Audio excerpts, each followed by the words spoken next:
Réclamer l'indulgence pour s'être garé sur un trottoir n'a guère de chance d'aboutir, aujourd'hui encore moins qu'hier.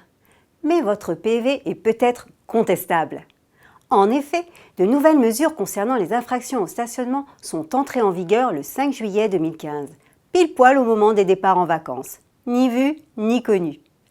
Une nouvelle catégorie d'infraction est ainsi apparue, le stationnement très gênant.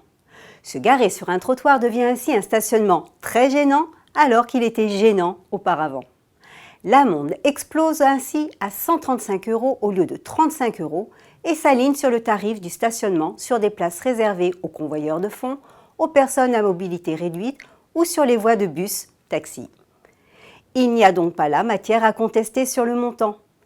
En revanche, le PV doit mentionner le motif exact de la verbalisation, au nombre de 8 dans l'article de loi. À défaut, il encourt sa nullité.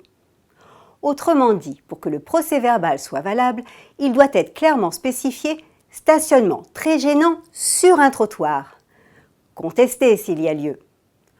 Autre motif d'arrêt ou de stationnement très gênant, sur un passage piéton ou à moins de 5 mètres, en dehors des places aménagées, sur une voie verte, une bande ou piste cyclable ou dans des zones touristiques délimitées, à proximité d'un feu ou de panneaux si le gabarit de votre véhicule masque la signalisation aux autres usagers, devant l'accès d'une bouche d'incendie et devant une bande d'éveil de vigilance.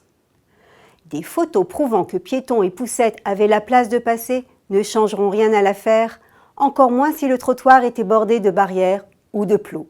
C'est le rejet assuré. Une mauvaise nouvelle n'arrivant jamais seule, d'autres mesures sont prévues au 1er janvier 2016. Mais j'y reviendrai. En attendant, à la semaine prochaine!